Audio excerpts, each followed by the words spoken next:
আগামী 7 জানুয়ারি দ্বাদশ জাতীয় সংসদ নির্বাচন। এই নির্বাচনে বাংলাদেশ আওয়ামী লীগ মনোনীত প্রার্থী,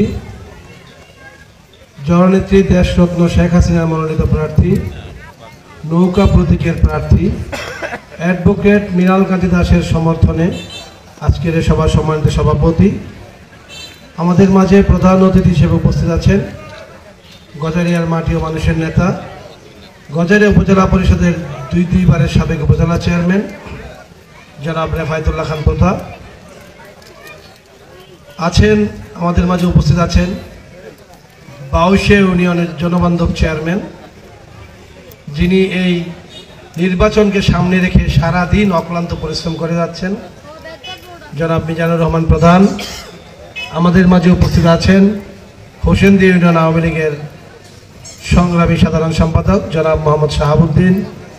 আমাদের সাথে উপস্থিত আছেন গজারিয়া উপজেলা আওয়ামী স্বেচ্ছাসেবক লীগের সংগ্রামী যুগ্ম সম্পাদক, যুগ্ম সাধারণ সম্পাদক মামুন মেম্বার। আমাদের মাঝে উপস্থিত আছেন গজারিয়া উপজেলা ছাত্রলীগের প্রাক্তন সভাপতি জনাব কামরুজ্জামান সাগর সহ অন্যান্য নেতৃবৃন্দ। সবার নাম বললে অনেক সময় চলে যাবে। সামনে উপবিষ্ট মুরব্বীগণ এবং আমার যুবক ভাইয়েরা, আসসালামু আলাইকুম। আপনারা জানেন আগামী 7 জানুয়ারি দ্বাদশ জাতীয় সংসদ নির্বাচন। এই নির্বাচনে বাংলাদেশ আওয়ামী লীগ থেকে গত 2বারের সংসদ সদস্য অ্যাডভোকেট মৃণাল কান্তি দাসকে মনোনয়ন দেওয়া হয়েছে। জননেত্রী দেশরত্ন শেখ হাসিনা তার অত্যন্ত আস্থাভাজন অ্যাডভোকেট মৃণাল কান্তি দাসের হাতেই নৌকা তুলে দিয়েছেন। নৌকা অনেকেই চেয়েছিলেন, কিন্তু আমাদের নেত্রী মাননীয় প্রধানমন্ত্রী নিশ্চয় মনে করেছেন যে মুন্সিগঞ্জ 3 আসনের উন্নয়ন অ্যাডভোকেট মৃণাল কান্তি দাসকে দিয়ে হবে। আজকে বিভিন্ন জায়গায় দেখছি নির্বাচনী প্রচারণা হচ্ছে, নির্বাচনী প্রচারণা চলতেই পারে, কিন্তু একটি অসাম্প্রদায়িক দেশে বাংলাদেশে সাম্প্রদায়িকতার বিষ বাষ্প ছড়িয়ে দেওয়ার চেষ্টা করা হচ্ছে। আমি গজারিয়া উপজেলার বিভিন্ন নেতৃবৃন্দের বক্তব্য শুনছি, তারা এখানে একটা সাম্প্রদায়িক দাঙ্গা লাগানোর চেষ্টা করছেন। তারা বিভিন্ন সভায় তারা উস্কানিমূলক বক্তব্য দিচ্ছেন। আরও একটা জিনিস আমি অত্যন্ত আশ্চর্যজনকভাবে লক্ষ্য করছি, আমরা যারা আওয়ামী লীগ করি, আমরা যারা বঙ্গবন্ধুর আদর্শকে বুকে ধারণ করি, আমরা যারা জননেত্রী দেশরত্ন শেখ হাসিনার নেতৃত্বে দলটা করি, আমরা বঙ্গবন্ধুর প্রতীক, জননেত্রী শেখ হাসিনার প্রতীক নৌকার বিপক্ষে বা নৌকার বাইরে যাওয়ার কোনো সুযোগ আমাদের আছে বলে আমার কাছে মনে হয় না।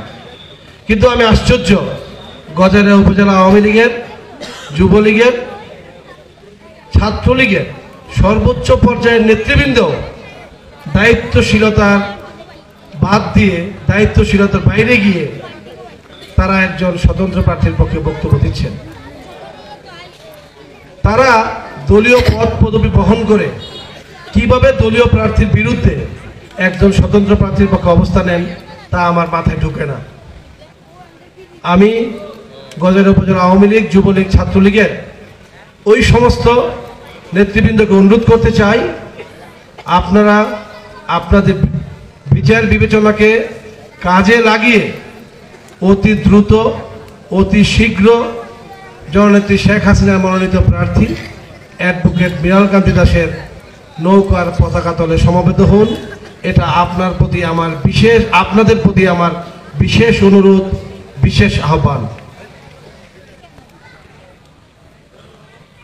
বক্তব্য আর দীর্ঘায়িত করতে চাই না, অনেক বক্তারা আছেন, বক্তব্য দিবেন। অনেক সুন্দর সমাবেশ হয়েছে, আপনারা উপস্থিত হয়েছেন। সবার সহযোগিতা চাই, যেন একজন যোগ্য মানুষ, একজন সৎ, যোগ্য, আদর্শিক মানুষ যেন মুন্সিগঞ্জ 3 আসনের নেতৃত্ব দেয়।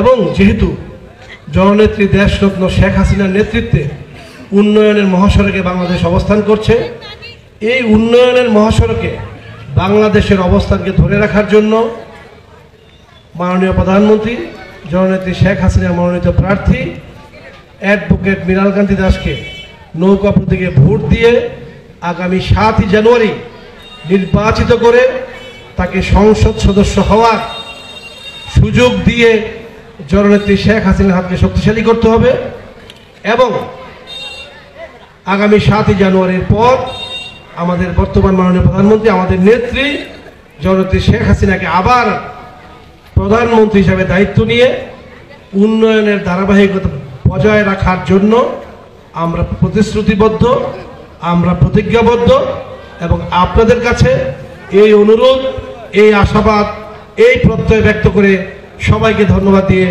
আমি আমার বক্তব্য শেষ করছি। জয় বাংলা, জয় বঙ্গবন্ধু।